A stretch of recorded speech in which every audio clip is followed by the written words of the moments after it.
चला, महत्त्वाची जी तिसरी शिफ्ट आपली आज दिवसभरामध्ये कंडक्ट करण्यात आली. DMAR शिपत भरतीबद्दल आपण डिस्कस करतो. आज दिवसभरामध्ये आपण दोन महत्त्वाच्या शिफ्टचे पेपरचा पॅटर्न होता. महत्त्वाचे काही मेमरी बेस प्रश्न होते किंवा एकंदरीत फार्मा प्रोफेशनचा टेक्निकलचा जो पोर्शन होता त्याचा पॅटर्न होता. महत्त्वाचे MCQ होते, ते सर्व आपण डिस्कस केले. आता महत्त्वाचं थोडंसं लेट का होईना पण महत्त्वाचे तिसऱ्या शिफ्टचे जे प्रश्न आहेत किंवा पॅटर्न आहे तर तो आलेला आहे. आता डिस्कस करूयात आपण की आज दिवसभरातल्या शेवटच्या शिफ्टला एकंदरीत TCSने कशा पद्धतीचा पॅटर्नमध्ये प्रश्न विचारलेले होते. बाकीच्या ज्या शिफ्टचा आपण पॅटर्न बघितला ते व्यवस्थित मागच्या व्हिडिओतनं केअरफुली बघून घ्या. सर्व प्रश्न टेलिग्रामचं चॅनल आयडियल फार्मसी कोचिंग याच्यावरती मी शेअर केलेले आहेत. तिथून तुम्ही एक्झामचं पॅटर्न व्यवस्थितपणे बघून घ्या. आता पहिला सेक्शनबद्दल जर बोलायचं झालं तर पहिला सेक्शन आहे तुमचा मराठीचा. तर मराठीमध्ये पहिल्याच दोन सेक्शनप्रमाणे किंवा पहिल्या दोन शिफ्टप्रमाणे समानार्थी शब्द त्याच्यानंतर विरुद्धार्थी शब्द याच्यावरती प्रश्न विचारलेले आहेत. अलंकार या टॉपिकवरती प्रश्न विचारला आहे, त्याच्यामध्ये तुम्हाला उत्प्रेक्षा अलंकार याच्यावरती प्रश्न विचारला होता. त्याच्यानंतर विशेषण याच्यावरती एक प्रश्न विचारला होता. समापन या टॉपिकवरती एक प्रश्न विचारला होता. त्याच्यानंतर पुस्तके किंवा ग्रंथ आणि त्याच्या ऑथर समोर दिले होते, याचं मॅच द पेअर किंवा जोडायला हवा अशा पद्धतीचे प्रश्न होते. या साईडनं ऑथर, या साईडनं पुस्तके आणि त्याचं मॅच द पेअर करायचं अशा पद्धतीचे प्रश्न होते. आणि त्याच्यानंतर विरामचिन्हे आणि त्याचा उपयोग किंवा वाक्यामध्ये त्याचा उपयोग कसा केला जाईल किंवा चुकीचं वाक्य ओळखा, बरोबर वाक्य ओळखा, कोणतं विरामचिन्ह कुठं फिट बसेल, तर अशा पद्धतीचे विरामचिन्हावरती प्रश्न हे विचारले गेलेले होते. जसं की मागच्या दोन शिफ्टमध्ये तुम्हाला मी डिस्कस केलं तिथंसुद्धा हे बऱ्यापैकी जे पॉईंट होते ते कॉमन होते. जसं की समानार्थी शब्द, विरुद्धार्थी शब्द असेल, अलंकार असेल, महत्त्वाचे पुस्तके असतील, त्याचे लेखक असतील किंवा विरामचिन्हे असतील, हे सुद्धा तुम्हाला मी मागच्या दुसऱ्या शिफ्टमध्ये डिस्कस केलेलं होतं. आता एवढे लक्षात आले महत्त्वाचे मराठीचे टॉपिक्स ते याच्या तिसऱ्या आणि शेवटच्या शिफ्टमध्ये दिवसभरातले विचारले गेले. त्याच्यानंतर दुसरा महत्त्वाचा सेक्शन इंग्रजीचा, त्याच्यामध्ये ॲडम फ्रेजेस याच्यावरती प्रश्न विचारले गेले. सिनोनिम, अँटोनिम याच्यावरती सुद्धा एक प्रश्न विचारला गेला. एरर फाइंडिंग याच्यावरती जवळपास 2 ते 3 प्रश्न विचारले गेले होते. पंक्च्युएशन याच्यावरती 3 ते 4 प्रश्न विचारले गेले होते. वन वर्ड सबस्टिट्यूशन याच्यावरती सुद्धा तुम्हाला 1 ते 2 प्रश्न आजच्या शेवटच्या शिफ्टमध्ये बघायला भेटले. अशा पद्धतीचे इंग्रजीचे Adam phrases, synonym, antonym, error finding, punctuation आणि वन वर्ड सबस्टिट्यूशन असे 5 ते 6 महत्त्वाचे टॉपिक्स TCSनी शेवटच्या शिफ्टमध्ये DMARच्या विचारलेले होते. आता हा झाला महत्त्वाचा दुसरा सेक्शन. तिसरा सेक्शन मॅथमॅटिक आणि रिझनिंगमध्ये काय विचारलं तर अंतर, काम, वेग, डिस्टन्स, वर्क, स्पीड याच्यावरती प्रश्न विचारले. चक्रवाढ, व्याज याच्यावरती सुद्धा प्रश्न विचारले.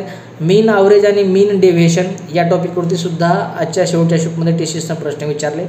लॉजिकल काही क्वेश्चन्स होते, नंबर सिरीज असेल, कोडिंग, डिकोडिंग असेल, याच्यावरती सुद्धा प्रश्न हे TCSनं शेवटच्या शिफ्टमध्ये विचारले. तर हा तुमचा झाला मॅथमॅटिक आणि रिझनिंगचा सेक्शन, ज्याच्यामध्ये distance, work, speed, compound interest, mean deviation, logical रिझनिंगमध्ये नंबर सिरीज, कोडिंग, डिकोडिंग अशा पद्धतीचा पॅटर्न तुम्हाला याच्यामध्ये विचारलेला होता. त्याच्यानंतर चौथा विषय तुमचा जनरल नॉलेज आणि जनरल सायन्स. याच्यामध्ये काय विचारले तर असहकार आंदोलन याच्यावरती प्रश्न विचारला. कोणत्या याचं कोणी नेतृत्व केलं, लिडरशिप आणि मुवमेंट्स, कोणत्या मुवमेंटचं कोणी नेतृत्व केलं याच्यावरती प्रश्न होते. बायोडिग्रेडेबल प्रोडक्ट्स याच्यावरती प्रश्न विचारले होते. त्याच्यानंतर right to service as RTS, right to service act याच्यावरती सुद्धा प्रश्न विचारले. इलेक्ट्रिसिटीमध्ये रेजिस्टन्स युनिट तुम्हाला विचारलं होतं तिसऱ्या शिफ्टमध्ये. बायोलॉजीमध्ये सेक्शुअल रिप्रोडक्शन हा जो महत्त्वाचा टॉपिक्स आहे त्याच्यावरती प्रश्न विचारले, जे की सेकंड शिफ्टला सुद्धा याच्यावरती प्रश्न हे विचारले गेलेले होते. करंट अफेअर 2025च्या पेरीफेरीमध्ये विचारलं गेलं. योजनासुद्धा विचारल्या गेलेल्या होत्या आजच्या शिफ्टमध्ये. त्याच्यानंतर ब्रँड ॲम्बॅसिडर्स, फिजिक्समध्ये महत्त्वाचे काही युनिट्स विचारले असतील. केमिस्ट्रीमध्ये सॉलिड टू गॅस सब्लिमेशन या टॉपिकवरती किंवा सब्लिमेशनची डेफिनेशन किंवा त्याची कन्सेप्ट काय आहे याच्यावरती प्रश्न विचारलेला होता. अशा पद्धतीचं जनरल नॉलेजमध्ये महत्त्वाच्या चळवळी, त्याचं नेतृत्व कोणी केलं, लिडरशिप, बायोडिग्रेडेबल प्रोडक्ट्स असतील, असहकार आंदोलन असेल, राईट टू सर्व्हिस ॲक्ट असेल, इलेक्ट्रिसिटीचे महत्त्वाचे युनिट, बायोलॉजीमध्ये सेक्शुअल रिप्रोडक्शन या टॉपिकवरती प्रश्न. 2025च्या पेरीफेरीमध्ये करंट अफेअर, महत्त्वाच्या योजना, ब्रँड ॲम्बॅसिडर, फिजिक्स, केमिस्ट्रीमध्ये बेसिक युनिट आणि महत्त्वाचे त्याचं कन्व्हर्सेशन. अशा पद्धतीचा हा तुमचा जनरल नॉलेज किंवा जनरल सायन्सचा हा महत्त्वाचा टॉपिक्स. त्याच्यानंतर आता फार्मसीचं टेक्निकलमध्ये तिसऱ्या शिफ्टमध्ये आज दिवसभरातल्या काय घडामोडी घडल्या तर क्लिनिकल फार्मसी, हॉस्पिटल फार्मसी आणि कम्युनिटी फार्मसी, जे की पहिल्या शिफ्टपासून चालत आले त्याच्यावरती प्रश्न होते, ते सुद्धा तिसऱ्या शिफ्टला विचारले गेले. इंडियन फार्माकोपिया, ब्रिटिश फार्माकोपिया त्याच्यावरती सुद्धा प्रश्न होते. हायपरटेन्शनवरती प्रश्न विचारला होता. सोडियम पोटॅशियम ATPase ब्लॉकर केस स्टडी रिलेटेड डिझाईन त्याच्यावरती प्रश्न होता. बायो अवेलेबिलिटीचा ग्राफ विचारला होता, त्याच्यावरती एक प्रश्न होता. Location of the pharmacy store कुठे पाहिजे, कसं पाहिजे, किती स्क्वेअर फूट एरिया आहे याच्यावरती प्रश्न होते. ब्रिटिश फार्माकोपियाचं पब्लिकेशन 2014चं कितवं आहे याच्यावरती प्रश्न होता. इन्व्हेंटरी कंट्रोल मॅनेजमेंट DSVMचा हा महत्त्वाचा टॉपिक, त्याच्यावरती प्रश्न होते.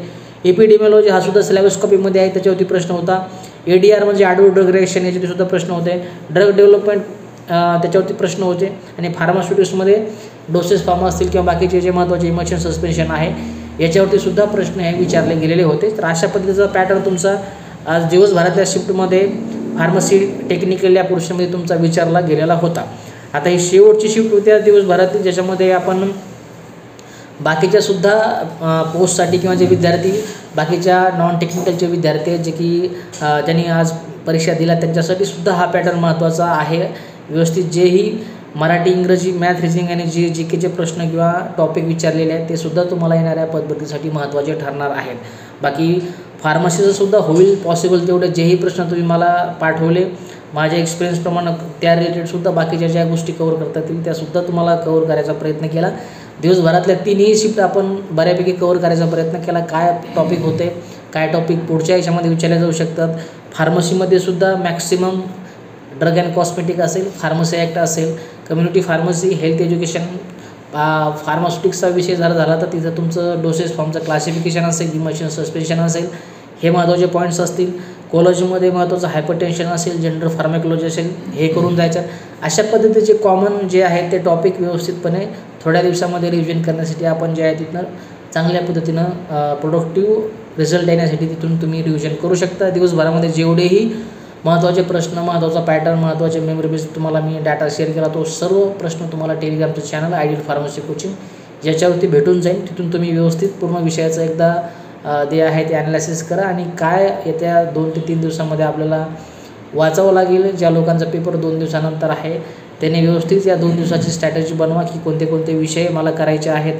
उगाच मराठीचं पुस्तक घेऊन तुम्हाला त्याच्यामध्ये वाचून त्यातनं काही आउटपुट भेटणार नाही. त्यापेक्षा सध्याच्या घडीला मागच्या 2 दिवसामध्ये मराठीमध्ये विशेषतः कशावरती फोकस केलेला आहे तर समानार्थी, विरुद्धार्थी शब्द आहेत, अलंकार आहे, तुमचं महत्त्वाची पुस्तके आहेत, त्याचे लेखक आहेत, विरामचिन्हे आहेत, समास आहे. तर या टॉपिकवरती विचारा तर किमान आपल्याकडे 2 दिवस आहेत. आपण कमीत कमी पहिल्यांदा सिलेबस कॉपीला धरून एवढे टॉपिक करणं गरजेचं आहे.